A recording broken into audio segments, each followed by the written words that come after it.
सभापति महोदय, आदरणीय सभापति महोदय, पिछले साल सितंबर में इस गरिमामयी सदन के समक्ष मैंने एक विस्तृत वक्तव्य ईस्टर्न लद्दाख में भारत चीन सीमा पर हुई डेवलपमेंट्स के बारे में दिया था। मैंने यह बताया था कि चीन द्वारा पिछले वर्ष अप्रैल मई 2020 के दौरान ईस्टर्न लद्दाख की सीमा के समीप भारी संख्या में शस्त्र बल तथा गोला बारूद आदि इकट्ठा कर लिया गया था। चीन द्वारा येलेसी के आसपास कई बार ट्रांसग्रेशन का भी प्रयास किया गया था।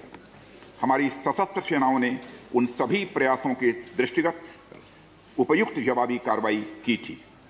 राष्ट्र के साथ इस सदन ने भी उन वीर भारतीय सैनिकों को श्रद्धांजलि दी थी जिन्होंने भारत की सीमा की रक्षा करते हुए अपना बलिदान दिया था। आज मैं इस सदन को कुछ और महत्वपूर्ण डेवलपमेंट्स के बारे में बताना चाहता हूं। सभापति महोदय, पिछले वर्ष सितंबर से दोनों पक्षों ने एक दूसरे के साथ मिलिट्री और डिप्लोमेटिक चैनल्स द्वारा संवाद स्थापित कर रखा है। हमारा यह लक्ष्य है कि एलएसी पर डिसएंगेजमेंट तथा यथास्थिति हो जाए ताकि पीस एंड ट्रैंक्विलिटी पुनः स्थापित हो सके। मैं संक्षेप में वहां की ग्राउंड सिचुएशन के बारे में सदन को दोबारा अवगत कराना चाहता हूं।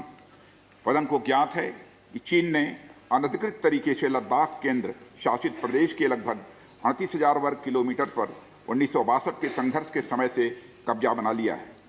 इसके अतिरिक्त पाकिस्तान ने अनधिकृत तरीके से पाक ऑक्युपाइड कश्मीर में भारत की लगभग 5,180 वर्ग किलोमीटर भूमि तथा कथित चीनो पाकिस्तान बाउंड्री एग्रीमेंट 1963 के तहत चीन को दे दिया है। इस प्रकार चीन का 43,000 वर्ग किलोमीटर से ज़्यादा भारतीय भूमि पर अनधिकृत कब्जा है। चीन पूर्वी क्षेत्रों में भी अरुणाचल प्रदेश की सीमा पर करीब 90,000 वर्ग किलोमीटर भूमि को अपना बताता है। भारत ने इन अनजस्टिफाइड क्लेम्स तथा अनधिकृत कब्जे को कभी भी स्वीकार नहीं किया है। सभापति महोदय, मैं सदन को यह भी बताना चाहता हूं कि भारत ने चीन को हमेशा यह कहा है कि बाइलेटरल रिलेशन दोनों पक्षों के प्रयास से ही विकसित हो सकते हैं। साथ साथ ही सीमा के प्रश्न को भी बातचीत के जरिए ही हल किया जा सकता है। परंतु येलेसी पर पीस एंड ट्रैंक्विलिटी में किसी प्रकार की प्रतिकूल स्थिति का हमारी बाइलेटरल टाइज पर बुरा असर पड़ता है। इससे चीन भी अच्छी तरह अवगत है। कई हाई लेवल ज्वाइंट स्टेटमेंट में भी यह जिक्र किया गया है कि एलएसी तथा सीमाओं पर पीस एंड ट्रैंक्विलिटी कायम रखना बाइलेटरल रिलेशन के लिए यह अत्यंत आवश्यक है। सभापति महोदय, पिछले वर्ष से चीन के द्वारा उठाए गए कदमों के कारण पीस एंड ट्रैंक्विलिटी पर प्रतिकूल असर पड़ा है। इसके फलस्वरूप चीन और भारत के संबंधों पर भी प्रभाव पड़ा है। उच्च स्तर पर चीन के साथ कई बार बातचीत के दौरान, जिसमें मेरे द्वारा चीनी रक्षा मंत्री के साथ पिछले सितंबर की बैठक और मेरे सहयोगी विदेश मंत्री श्री जयशंकर जी की चीनी विदेश मंत्री के साथ तथा हमारे एनएसए श्री अजीत जी डोभाल की अपने चीनी काउंटर पार्ट के साथ बातचीत शामिल है। हमने यह स्पष्ट कर दिया है सभापति महोदय कि यह अत्यंत आवश्यक है कि एलएसी के सभी फ्रिक्शन पॉइंट पर डिसएंगेजमेंट किया जाए ताकि पीस एंड ट्रैंक्विलिटी पुनः स्थापित हो सके। सभापति महोदय, पिछले वर्ष मैंने इस सदन को अवगत कराया था कि एलएसी के आसपास ईस्टर्न लद्दाख में कई फ्रिक्शन एरियाज बन गए हैं।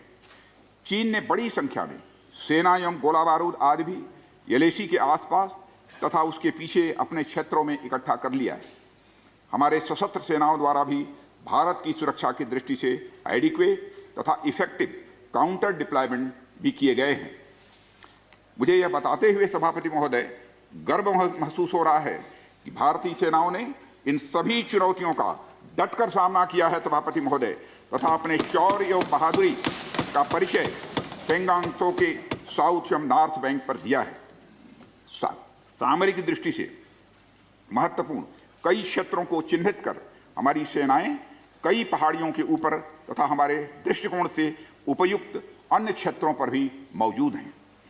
भारतीय सेनाएं अत्यंत बहादुरी से लद्दाख की ऊंची दुर्गम पहाड़ियों तथा कई मीटर बर्फ के बीच में भी सीमाओं की रक्षा करते हुए अडिग हैं और इसी कारण हमारा एज बना हुआ है। सभापति महोदय, हमारी सेनाओं ने इस बार भी यह साबित करके दिखाया है कि भारत की संप्रभुता एवं अखंडता की रक्षा करने में वे सदैव हर चुनौती से लड़ने के लिए तत्पर हैं और अनवरत कर रहे हैं।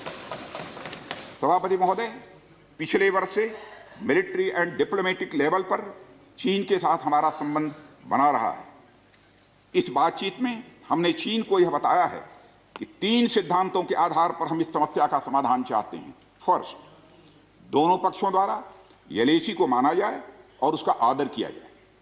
दूसरा, किसी भी पक्ष द्वारा यूनिलेटरली स्टेटस को बदलने का प्रयास न किया जाए। तीसरा, सभी समझौतों का दोनों पक्षों द्वारा पूर्ण रूप से पालन किया जाए। सभापति महोदय, फ्रिक्शन क्षेत्रों में डिसएंगेजमेंट के लिए भारत का यह मत है कि 2020 की फॉरवर्ड डिप्लॉयमेंट जो एक दूसरे के बहुत नज़दीक हैं वे दूर हो जाएं और दोनों सेनाएं वापस अपनी अपनी स्थायी एवं मान्य चौकियों पर वापस लौट जाएं। सभापति महोदय, बातचीत के लिए हमारी स्ट्रेटजी तथा अप्रोच माननीय प्रधानमंत्री जी के इस दिशा निर्देश पर आधारित है कि हम अपनी 1 इंच जमीन भी किसी और को नहीं लेने देंगे। हमारे दृढ़ संकल्प का ही यह फल है कि हम समझौते की स्थिति पर पहुंच गए हैं।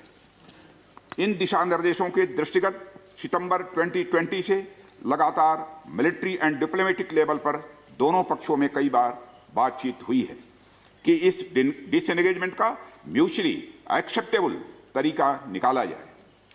अभी तक सीनियर कमांडर्स के स्तर पर 9 राउंड्स की बातचीत हो चुकी है। राजनयिक स्तर पर भी WMCC यानी working mechanism for consultation and coordination of India China border affair के तहत भी बैठकें होती रही हैं। सभापति महोदय, मुझे सदन को यह बताते हुए खुशी हो रही है कि हमारे इस अप्रोच तथा सस्टेन्ड टॉक्स के फलस्वरूप चीन के साथ पैंगोंग लेक के नॉर्थ एवं साउथ बैंक पर डिसएंगेजमेंट का समझौता हो गया है। और इस बात पर भी सभापति महोदय इस बात पर भी सहमत हो गई है कि पैंगोंग लेक से पूर्व पैंगोंग लेक से पूर्ण डिसएंगेजमेंट के 48 आवर्स के अंदर सीनियर कमांडर स्तर की बातचीत हो तथा बाकी बचे हुए मुद्दों पर भी हल निकाला जाए। सभापति महोदय, पैंगोंग लेक एरिया में चीन के साथ डिसएंगेजमेंट का जो समझौता हुआ है उसके अनुसार दोनों पक्ष फॉरवर्ड डिप्लॉयमेंट को phased, coordinated and verified manner में हटाएंगे। चीन अपनी सेना की टुकड़ियों को नॉर्थ बैंक में फिंगर 8 के पूरब की दिशा की तरफ रखेगा और इसी तरह भारत भी अपनी सेना की टुकड़ियों को फिंगर 3 के पास अपने permanent base Dhan Singh Thapa post पर रखेगा। इसी तरह की कार्रवाई साउथ बैंक एरिया में भी दोनों पक्षों द्वारा की जाएगी। ये कदम आपसी समझौते के तहत बढ़ाए जाएंगे तथा जो भी निर्माण आदि दोनों पक्षों द्वारा अप्रैल 2020 से नॉर्थ एंड साउथ बैंक पर किया गया है उन्हें हटा दिया जाएगा और पुरानी स्थिति कायम कर दी जाएगी। सभापति महोदय, यह भी तय हुआ है कि दोनों पक्ष नॉर्थ बैंक पर अपनी सेना की गतिविधियां जिसमें परंपरागत स्थानों की पेट्रोलिंग भी सम्मिलित है को अस्थायी रूप से स्थगित रखेंगे। पेट्रोलिंग तभी शुरू की जाएगी जब सेना एवं राजनयिक स्तर पर यानी डिप्लोमेटिक लेवल पर आगे बातचीत करके समझौता बनेगा। इस समझौते पर कार्रवाई कल से नॉर्थ एंड साउथ बैंक पर प्रारंभ हो गई है। यह उम्मीद है इसके द्वारा पिछले साल के गतिरोध से पहले जैसी स्थिति बहाल हो जाएगी।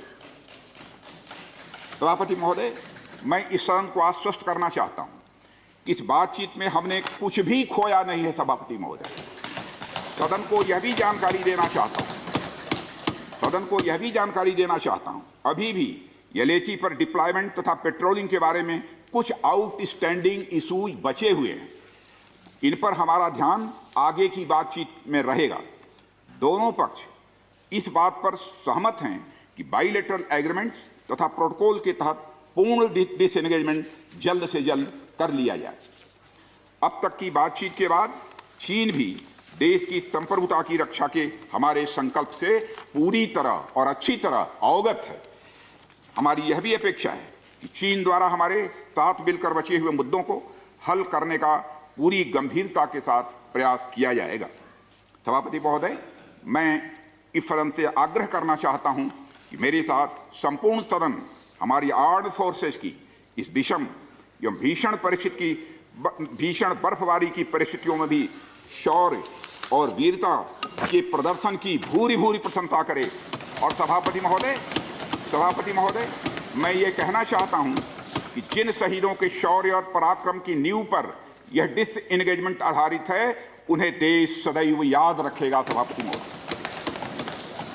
सभापति महोदय, मैं इस बात से भी पूरी तरह से आश्वस्त हूं कि यह पूरा सदन, चाहे कोई किसी भी दल का क्यों न हो, देश की संप्रभुता, एकता और अखंडता और सुरक्षा के प्रश्न पर एक साथ खड़ा है और एक स्वर से समर्थन करता है कि यह संदेश केवल भारत की सीमा तक ही सीमित नहीं रहेगा, बल्कि पूरे विश्व को जाएगा। सभापति महोदय, यह बात मैं विश्वास के साथ कह सकता हूं। धन्यवाद सभापति महोदय। जय हिंद। धन्यवाद। Thank you defence minister. Maharashtra टाइम्सचं यूट्यूब चॅनल सबस्क्राईब करा आणि लेटेस्ट अपडेट्ससाठी बेल आयकॉनवर क्लिक करा।